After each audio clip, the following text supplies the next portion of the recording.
Hey all, and welcome to the Eat to Perform Challenge. This will be running from the 2nd until the end of March. This is going to be a little different than we've done in the past where we've stuck strictly to a Whole30 guidelines. This is going to be more based towards performance orientation as well as body composition goals and teaching proper timing, portion size, etc. throughout the day, week, and month. We are going to start using the Whole30 as a base. This is a paleo base elimination diet, and we're going to cover first the food you're to avoid during the challenge. First we're going to tackle sugars. So we don't want any added sugars, real or artificial. So this includes agave, honey, maple syrup, table sugar, raw sugar, as well as aspartame and anything else that comes in a pink or blue packet. Splenda Equal, NutraSweet, xylitol, stevia, etc. With a little asterisk there. So it's okay if these things are found, well, not these things. It's okay if sugar is naturally occurring in a food, i.e. your starches and fruits. It is not okay if they are added. So beware of additional sugars of any kind. Secondly, this is the big one, kind of gets a lot of people to not buy in, but it's no alcohol of any type. Whether you think red wine or agave tequila are acceptable, they are not for the duration of our challenge. So cut the booze out. Third is grains. So this is going to include, but not limited to, wheat, rye, barley, corn, millet, bulgur, sorghum, buckwheat, your sprouted grains.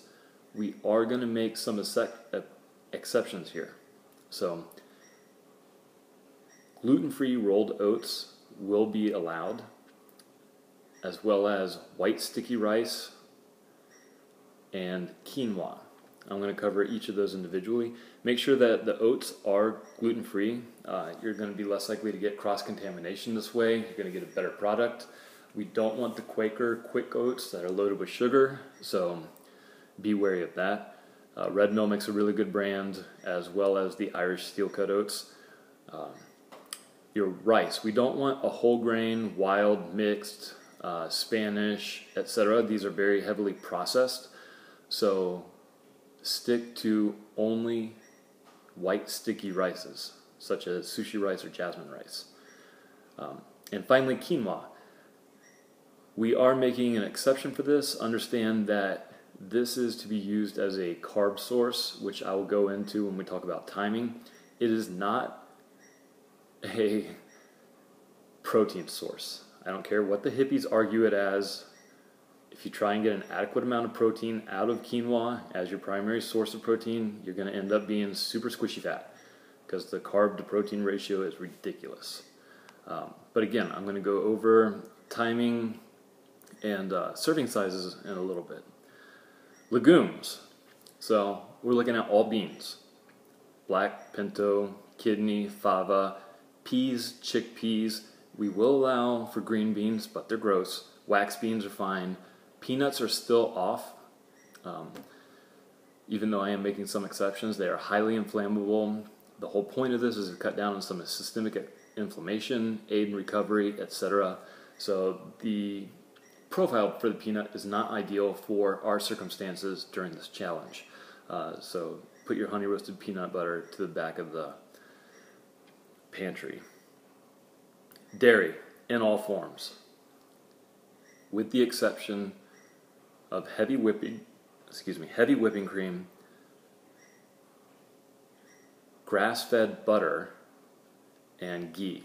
These are the only 3 exceptions for dairy.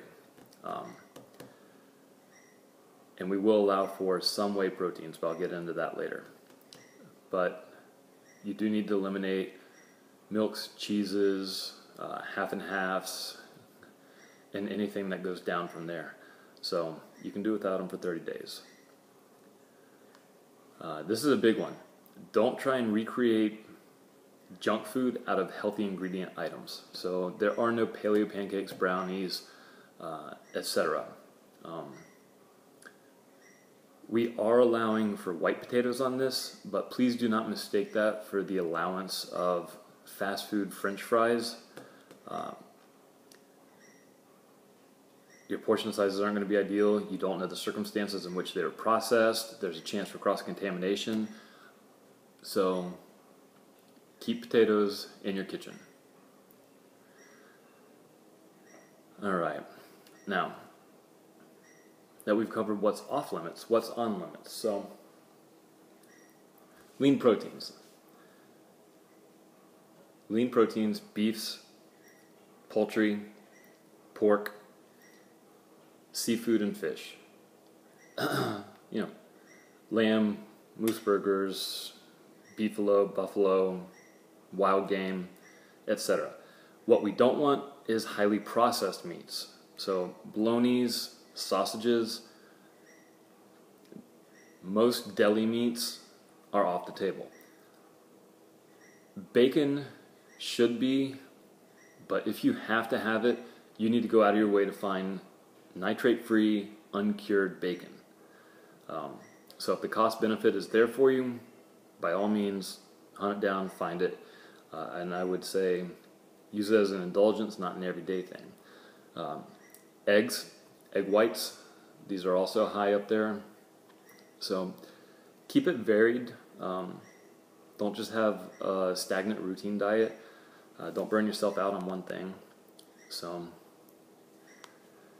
now, vegetables, free range. I mean, just go nuts on vegetables. Dense leafy greens, lots of color. Try and eat what's in season. Fruits, try and keep it within reason. They're very high in excess sugars, and the fruit intake should complement your training. And the time to eat fruit will be covered later when we go through nutrition timing for the day. So, dense leafy greens, vegetables, ad nauseum. Fruits, moderation. Starches, we're looking at sweet potatoes, yams, roots, tubers, yuccas, white potatoes, again within reason. Eat them out of your own kitchen. Please don't eat M-Shack fries, and definitely not the sweet potato tots, because there's nothing natural or good about those. And then other starches, even though they're not necessarily vegetables, the rices that I already covered, as well as your oatmeals and your quinoas. These are acceptable sources of starch and carbs. Healthy fats, primarily your cooking oils, naturally occurring in the ruminants, so the natural fats in the meats that you were eating, they do count. Really good omega-3s are in wild, cold-caught fish, grass-fed beefs, pastured eggs, really good sources of fats. Your extra virgin olive oils, coconut oils, try and get the pricier ones, the refined, cold-pressed, expeller-pressed, things like that, extra virgin. Avocado, guacamole, as well as your ghees, grass-fed butters, the yolks in the eggs, they kind of count as they do count as your fat. And nuts and seeds within moderation. If you are going to eat nuts, try and buy them in the shell.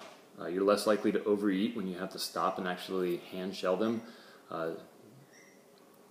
Seeds and nuts can cause some GI irritations if you have a pre-existing condition and you know that they upset your stomach, then beware. Nut butters are fine so long as they have one ingredient, the nut. So if there's something before the nut and then a string of things after the nut, return it to the shelf and proceed on. All nut butters are fine except for the peanut. So almond, cashew, pistachio, etc. Keep it on hand. It's a nice snack and a good addition. But be wary of the serving size and don't go too liberally with it. Beverages, we'd like to see primarily water. Make sure that you're getting adequate hydration throughout the day. There is a minimum. Chrissy addressed it in her email. If you just skim through it, please go back, read it. Coffee, teas, again, so long as you're not adding excessive sweeteners and lighteners to it. And fruit juices, and again, in moderation. So understand the consequence of the fruit juice and the amount of sugars that it has naturally occurring. Carbonated water is fine, soda is not, diet or otherwise. What else? Let's see. Clarified butter, lean. Alright, so how to spice things up and make it interesting. Be very liberal with your spices, especially with iodized or sea salt. When we get into hotter times of the year, it's okay to be very liberal with these to replace the electrolytes that we lose during training, during sweat. And then be very varied with what you keep on hand. Go nuts with hot sauces are fine so long as they don't have additional sugar or too many words you can't pronounce. Be very varied with your spice rack and mix it up. So, hold strong. Now, let's talk about supplementation. So, proteins, the types and when they're appropriate. We carry 2 proteins that we recommend. We carry these because they aren't the easiest to find, but they are of the highest quality. First one is our Stronger, Faster, Healthier. This is a whey-based protein from grass-fed cows out in New Zealand. I'm sure they're very happy. It has virtually no lactose in it. The ingredient list is very, very minute, and it does have a small bit of stevia, but it's naturally occurring. This is a decent serving size, and we recommend using it solely post-workout. We also have an Arbonne. This is a vegan, soy-free protein, and it is very clean. So if you have any issues with any whey-based proteins, this is going to be your best bet. The serving size is a little less, so it doesn't quite go as far, but it is a very good, clean-burning protein. Again, we only recommend proteins for the training window. We do not recommend them as a meal replacement, so keep that in mind. We want you to eat your food on this. Real food, real meals. If that means that you got to take extra time and do prep days, please do it. Prioritize. We do not want any soy on this. We also don't want things like MSG, etc. So please be very mindful of the additives that are in your food and avoid soy at all costs. You don't want moobs, and ladies, you don't want thyroiditis. So be wise. And because rice is allowed, and yes, we encourage fish, this does not mean you get a sushi meal. You don't know the cross-contamination levels, you don't know your serving sizes, and the first thing I hear is like, that's my first go-to clean cheat meal. Well, it's still a cheat meal, so just hold off and use it as your celebration at the end of the month. We're not trying to encourage that. So, next supplement after protein is BCAAs. Now, branched-chain amino acids, it's a very good idea for all of you to have this in your protocol. You can buy a nice, cheap brand from Vitamin Shop, unflavored, mix it in with your water in the morning, post-workout.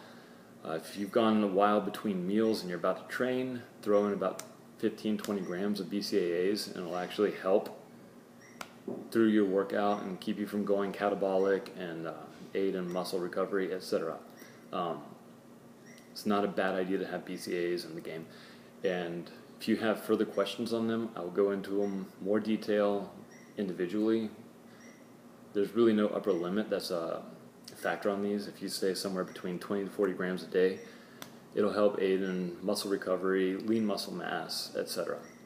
Creatine, if it works for you, great. If it doesn't, don't use it. Again, I can handle that on a one-on-one. Pre-workouts. This is a big one, and we want you guys to kind of curb the nose explode, seafloor, these things that actually have no regulation on them, and the anecdotal feedback is highly negative. So the best pre-workout is going to be coffee, 8 ounces, about 240 milligrams, 30 to 40 minutes before you train. It has shown nothing but benefits. And if you're not a coffee person or you don't want that in your stomach before you train, Chrissy sells an amazing pre-workout that's derived from the green coffee bean. So please talk to her about that. I hear they're kind of tasty too. So curb your C4s, your no explodes, your cell block Ds or UB40s or whatever they are for the duration of this, and try and go a more natural route. And then probiotic, always a great idea. Aid in digestion, especially if you're going to start throwing in more vegetables, more on the raw side as well. We carry a pretty good probiotic, and it'll aid in digestive issues that you may have or may develop. So keep that in the mix. And if you have any other questions on supplementation, please talk to me or Chrissy individually. We'd be happy to answer any questions that you have and try and further your goals in any way that we can. Now let's talk about timing. So one of the things that we never really address is, or we do it in a very a blanket statement kind of way, is it's an elimination diet, it's all natural based, leptin sensors and hormone regulation will kind of signify when you're full and termination of the meal. Yes and no. Some people complain about losing too much weight on a paleo diet, they're not eating enough. I don't know. Try and stay rep for rep with me on the fork and you'll guaranteed to not lose weight on a paleo-based diet. But then some people can overeat because they feel like there is no portion size limit and that it's self-regulating. And this is kind of a fallacy. It's not necessarily true. Every single person should be eating between 0.75 and 1 gram of protein per pound of body weight daily. And the fluctuation in there is like a training day and a non-training day. And I guarantee you most females in particular are under-eating their protein. So the biggest thing that we could try and get you to do if you especially want to see a composition change here is up your protein intake. The more protein you eat, the less likely you are to overeat the other macronutrients. You're going to be more likely to encourage lean muscle growth.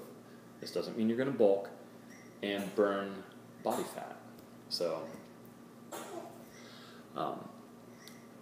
figure out where that window is for you, and again, I can work with you on a more individual base. So we'll take a 150-pound athlete, regardless of gender. They should be getting somewhere between 90 or 100 grams to 150 grams of protein daily. And you can break that down into your meals throughout the day. Carbs should be 0.5 to 1 gram per pound of body weight. Again, depending on training volume and on day or off day. If we do long metcons, where you do a lot of reps over a long period of time, you're looking at towards the higher end. If you're on a rest day, you need less. But unlike protein, you don't want to distribute these out, unless it's a rest day, evenly throughout the day. Time them around pre and post workout, majorly. So 60 to 70% of your daily intake should come within that window, and the rest can be kind of peppered in throughout. And it is okay if you have meals that consist of none. During your rest days, it's fine to distribute them out evenly. Fats, this is kind of one of those blanket statements. If you don't want to eat too many, too much, and not be hungry past the 4-hour mark. If you're hungry within the 1.5 to 2-hour mark or sooner, you're under eating your fats. If you're not hungry for a handful of hours, you're overeating your fats. They should be complementary to your meal. They shouldn't make up a third of it. And this typically will include your cooking oils, etc., and what's naturally found in like eggs and meats, so forth and so on. And I can work with you individually, and so can Chrissy, about how to actually approach this throughout the week and throughout the month. And I apologize that I missed last night. I feel like were I in person, I'd be able to react a little bit more to your questions and thoughts, and we'd go a little bit more in depth. I am going to create a group page, so I'd like to see healthy discourse as well as recipes, questions, etc. On there. So I look forward to hearing your response and your questions, and I will send out hopefully a little bit more in-depth breakdown of this via an email. But this is just to kind of get things rolling. So, yep, remainder today, tomorrow, let's clear out those pantries, hit the supermarkets, and prep for the week.